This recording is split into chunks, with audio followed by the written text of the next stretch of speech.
രൂപീകരിച്ചതു മുതൽ യുഡിഎഫിനെ കൈവിടാതെ മുറുക്കി പിടിച്ചിട്ടുണ്ട് പത്തനംതിട്ട മണ്ഡലം.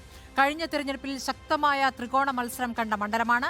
2009 മുതൽ നടന്ന 3 തെരഞ്ഞെടുപ്പിലും ആന്റോ ആന്റണിയാണ് വിജയക്കൊടി നാട്ടിയത്. 3 തവണയും LDFും NDAയും ഉയർത്തിയ വെല്ലുവിളിയും ചെറുതല്ല. കോട്ടയം ജില്ലയിലെ പൂഞ്ഞാർ, കാഞ്ഞിരപ്പള്ളി, പത്തനംതിട്ടയിലെ ആറന്മുള, കോന്നി, റാന്നി, തിരുവല്ല, അടൂർ എന്നീ നിയമസഭാ മണ്ഡലങ്ങൾ ചേരുന്നതാണ് പത്തനംതിട്ട ലോക്സഭാ മണ്ഡലം. നിലവിലെ ആരോഗ്യമന്ത്രിയും ഡെപ്യൂട്ടി സ്പീക്കറും ചീഫ് വിപ്പും അടക്കം MLAമാർ എല്ലാം LDFിൽ നിന്ന്. പക്ഷേ ലോക്സഭാ മണ്ഡലം രൂപീകൃതമായപ്പോൾ മുതൽ MP UDFിൽ നിന്നുള്ള ആന്റോ ആന്റണി. 2009 കോട്ടയം DCC പ്രസിഡന്റായിരുന്ന ആന്റോ ആന്റണി പത്തനംതിട്ടയിലെത്തുന്നത്. ഉമ്മൻചാണ്ടിയുടെ വിശ്വസ്തൻ എന്നത് മാത്രമായിരുന്നു സ്ഥാനാർത്ഥിത്വത്തിന് പിന്നിലെ ഏക പരിഗണനാ വിഷയം. പത്തനംതിട്ട DCCയും നേതാക്കളുമൊക്കെ എതിരായിരുന്നെങ്കിലും 1,11,206 വോട്ടുകൾക്ക് LDF സ്ഥാനാർത്ഥി K അനന്തഗോപനെ തോൽപ്പിച്ചു. 2014 ആന്റോയുടെ ഭൂരിപക്ഷം 60,000-ൽ താഴെയായി കുറഞ്ഞു. ആദ്യ തെരഞ്ഞെടുപ്പിൽ ആന്റോ ആന്റണിയുടെ തിരഞ്ഞെടുപ്പ് പ്രചാരണത്തിന്റെ ആസൂത്രകനായിരുന്ന ഫിലിപ്പോസ് തോമസ് ആയിരുന്നു എതിരാളി. NDA സ്ഥാനാർത്ഥി MD രമേശ് വോട്ട് ശതമാനം ഗണ്യമായി വർദ്ധിപ്പിച്ച് കരുത്ത് കാട്ടുകയും ചെയ്തു. ശബരിമല വിഷയം വലിയ പ്രചാരണമായി മാറിയ കഴിഞ്ഞ തെരഞ്ഞെടുപ്പിൽ പത്തനംതിട്ട മണ്ഡലം ശക്തമായ ത്രികോണ പോരാട്ടത്തിന് സാക്ഷ്യം വഹിച്ചു. LDF സ്ഥാനാർത്ഥി വീണ ജോർജും NDA സ്ഥാനാർത്ഥി BJP സംസ്ഥാന പ്രസിഡന്റ് K സുരേന്ദ്രനുമായിരുന്നു ആന്റോ ആന്റണിയുടെ എതിരാളികൾ. തിളച്ചുമറിഞ്ഞ പോരിൽ ആന്റോ ആന്റണി മൂന്നാമതും തെരഞ്ഞെടുക്കപ്പെട്ടത് 1,00,000-ൽ താഴെ വോട്ടുകൾക്ക്. സിറ്റിംഗ് MPമാരെ വീണ്ടും മത്സരിപ്പിക്കണമെന്ന AICC തീരുമാനം ആന്റോ ആന്റണിക്ക് 4ാം ഊഴം നൽകിയേക്കും. കഴിഞ്ഞ തവണ ഈ പത്തനംതിട്ട പാർലമെന്റ് മണ്ഡലത്തിൽ ലഭിച്ചതിനേക്കാൾ ഈ തവണ ഭൂരിപക്ഷം വർദ്ധിക്കും. തോമസ് ഐസക് ആര് വന്നെന്ന് പറഞ്ഞാലും ഞങ്ങൾക്ക് യാതൊരു ഭയവും ഇല്ലല്ലോ. തോമസ് ഐസക്കാർ ഞങ്ങൾക്ക് ആര് വന്നെന്ന് പറഞ്ഞാലും ഒരു പ്രശ്നമല്ല. പത്തനംതിട്ട ജില്ലയെ സംബന്ധിച്ചിടത്തോളം ഈ പാർലമെന്റ് തെരഞ്ഞെടുപ്പിൽ വൻ ഭൂരിപക്ഷത്തിൽ ഞങ്ങളുടെ സ്ഥാനാർത്ഥിയായി. 3 മുന്നണികളുടെയും വോട്ട് വിഹിതത്തിലെ കണക്കുകളാണ് ഇത്തവണ സസ്പെൻസ് തീർക്കുന്നത്. UDFിനെ വിജയത്തിലെത്തിച്ച ക്രിസ്ത്യൻ വോട്ട് ബാങ്കുകളെ ലക്ഷ്യമാക്കി LDF കഴിഞ്ഞ 2 തവണയും ക്രിസ്ത്യൻ സ്ഥാനാർത്ഥികളെ മത്സരിപ്പിച്ചു. ഇത്തവണ പ്രവാസി വോട്ടുകൾ കൂടി ലക്ഷ്യമിട്ട് ആഗോള പ്രവാസി സംഗമം തിരുവല്ലയിൽ സംഘടിപ്പിച്ച് LDF 1 മുഴം മുൻപേ തെരഞ്ഞെടുപ്പിന് കളമൊരുക്കി. ഇത്തവണ മണ്ഡലം ഇടത്തോട്ട് ചായുമെന്ന് LDF നേതൃത്വം കരുതുന്നു. ആറന്മുള വിമാനത്താവള വിരുദ്ധ സമരത്തിലൂടെ 2014-ലും ശബരിമല പ്രക്ഷോഭത്തിലൂടെ 2019-ലും നടത്തിയ മുന്നേറ്റം NDAയ്ക്ക് വലിയ പ്രതീക്ഷയാണ് നൽകുന്നത്. ബൂത്തുകൾ കേന്ദ്രീകരിച്ച് പ്രവർത്തകരുടെ യോഗങ്ങൾ നടത്തി BJP അടിത്തറ ബലപ്പെടുത്തി കഴിഞ്ഞു. അടിസ്ഥാന ഹിന്ദു വോട്ടുകൾക്ക് പുറമെ മാറിയ രാഷ്ട്രീയ സാഹചര്യത്തിൽ ക്രിസ്ത്യൻ വോട്ടുകൾ കൂടി സമാഹരിക്കാനാണ് BJP ശ്രമം. NDAയ്ക്ക് 100% വിജയപ്രതീക്ഷയാണ് ഈ പ്രാവശ്യം ഇവിടുത്തെ മണ്ഡലം. ഒന്ന് ഇവിടുത്തെ MPയെ സംബന്ധിച്ചിടത്തോളം കഴിഞ്ഞ 15 വർഷമായിട്ടുള്ള MPയാണ് ആന്റോ ആന്റണി. യാതൊരുവിധ വികസന പ്രവർത്തനങ്ങൾ ഇവിടെ ചെയ്തിട്ടില്ല.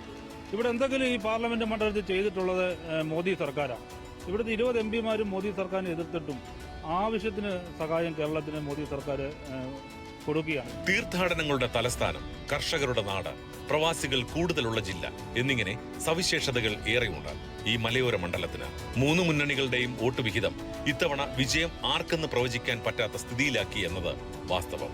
3 മുന്നണികളും നിലമൊരുക്കി പോരാട്ടത്തിന് കാത്തിരിപ്പാണ്.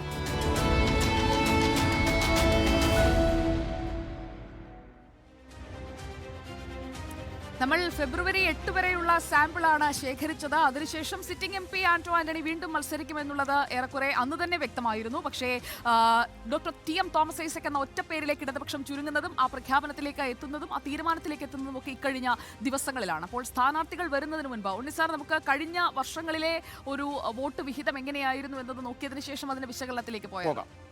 അപ്പോൾ പകൽ കനത്ത വെയിൽ, ഇനിയിപ്പോൾ കുംഭച്ചൂടിന്റെ കാഠിന്യം വരുമ്പോൾ പത്തനംതിട്ട തിളച്ചുമറിയുന്ന ഒരു കാലാവസ്ഥയിലേക്ക് പോകും. അങ്ങനെ തന്നെയാണ് കഴിഞ്ഞ ലോക്സഭാ തെരഞ്ഞെടുപ്പിലും നമ്മൾ കണ്ടത്. പക്ഷേ ഈ പത്തനംതിട്ട ലോക്സഭാ മണ്ഡലം അപ്രതീക്ഷിതമായ പല ട്വിസ്റ്റുകളും കാത്തുവെക്കുന്നു ഇക്കുറി എന്നതാണ് ഏറ്റവും പ്രധാനപ്പെട്ട കാര്യം. 2009 മണ്ഡലം രൂപീകരിച്ചത് 2009-ലായതുകൊണ്ട് തന്നെ 2009 മുതലുള്ള കണക്കുകൾ ഈ വോട്ടോഗ്രാഫിൽ പ്രേക്ഷകർക്ക് കാണാം. 2009, 2014, 2019 ഒപ്പം 2021-ലെ നിയമസഭാ തെരഞ്ഞെടുപ്പിൽ 3 മുന്നണികളുടെയും പോൾ പെർഫോമൻസ് എങ്ങനെയായിരുന്നു എന്ന ട്രാക്കറാണ് പ്രേക്ഷകരുടെ മുന്നിലേക്ക് എത്തുന്നത്. 2009-ൽ നോക്കൂ, UDF അവിടെ സ്വന്തമാക്കുന്ന വോട്ട് വിഹിതം എന്ന് പറയുന്നത് 50% മുകളിലാണ്. 51.21% ഓപ്പണിംഗ് അക്കൗണ്ട്. മണ്ഡലം രൂപീകരിച്ചതിന് ശേഷമുള്ള ആദ്യ തെരഞ്ഞെടുപ്പിൽ ആന്റോ ആന്റണി സ്വന്തമാക്കുന്നത് 51.21%. ആ ഒരു വോട്ട് വിഹിതത്തിലേക്ക് പിന്നീടെത്താൻ ആന്റോ ആന്റണിക്ക് കഴിഞ്ഞിട്ടില്ല എന്നതും ശ്രദ്ധേയമായ കാര്യമാണ്. അന്ന് LDFന് സ്വന്തമാക്കാൻ കഴിഞ്ഞത് 37.26% വോട്ടുകളാണ്. NDA എക്ക് 7.06% വോട്ടുകളും. അതിനുശേഷം 2014 വരുമ്പോൾ 2014 വീണ്ടും സ്ഥിതി മാറി മറിയുകയാണ്. UDFന് 41.19%, LDFന്റെ വോട്ട് വിഹിതം കുറയുന്നു. അതോടൊപ്പം UDFന്റെയും വോട്ട് വിഹിതം കുറയുന്നു. 35ഉം 41ഉമായി നിൽക്കുന്നു. NDAയുടെ വോട്ട് വിഹിതം 7.06 നിന്ന് 15.95% മാറുന്നു. 2014 തെരഞ്ഞെടുപ്പിൽ നോക്കൂ, 2014 തെരഞ്ഞെടുപ്പിൽ നരേന്ദ്രമോദി സർക്കാർ അധികാരത്തിലേക്ക് വരികയാണ്. അതിനുശേഷം 2019 ആകുമ്പോഴേക്കും സംസ്ഥാനമൊട്ടാകെ ഒരു UDF തരംഗം, അല്ലെങ്കിൽ രാഹുൽ ഗാന്ധി വയനാട്ടിൽ വന്ന് മത്സരിച്ചതോടുകൂടി ഉണ്ടായ ഒരു കോൺഗ്രസ് അനുകൂല തരംഗം, അത് പത്തനംതിട്ടയിലും കൃത്യമായി പ്രതിഫലിക്കുന്നു. പക്ഷേ മത്സരം കടുക്കുന്നതാണ് നമ്മൾ കാണുന്നത്. 2019 UDFന് 37.11% വോട്ടുകളാണ് അന്ന് ആന്റോ ആന്റണിക്കായി പോൾ ചെയ്യപ്പെട്ടത്. LDFന്റെ സ്ഥാനാർത്ഥി ഇപ്പോഴത്തെ ആരോഗ്യമന്ത്രി വീണ ജോർജാണ്. വീണ ജോർജ് അന്ന് സമാഹരിച്ചത് 32.80 വോട്ടുകൾ.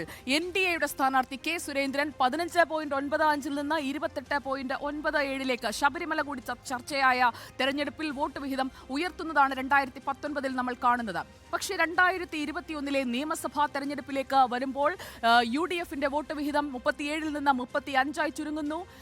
LDFന്റെ വോട്ട് വിഹിതം 32.80 നിന്നും ഉയരുന്നതാണ് നമ്മൾ കാണുന്നത്. 43.24%, അതായത് പത്തനംതിട്ടയിൽ മണ്ഡല രൂപീകരണ ശേഷം ലഭിച്ചിട്ടുള്ള ഏറ്റവും വലിയ വോട്ട് വിഹിതത്തിലാണ് നിലവിൽ ഇപ്പോൾ LDF നിൽക്കുന്നത് എന്നതാണ് ഏറ്റവും പ്രധാനപ്പെട്ട കാര്യം. നിയമസഭാ തെരഞ്ഞെടുപ്പിൽ, ലോക്സഭാ തെരഞ്ഞെടുപ്പിലെ മാജിക് ആവർത്തിക്കാൻ NDAക്ക് കഴിഞ്ഞിട്ടില്ല എന്ന വസ്തുതയും നമുക്കൊപ്പമുണ്ട്.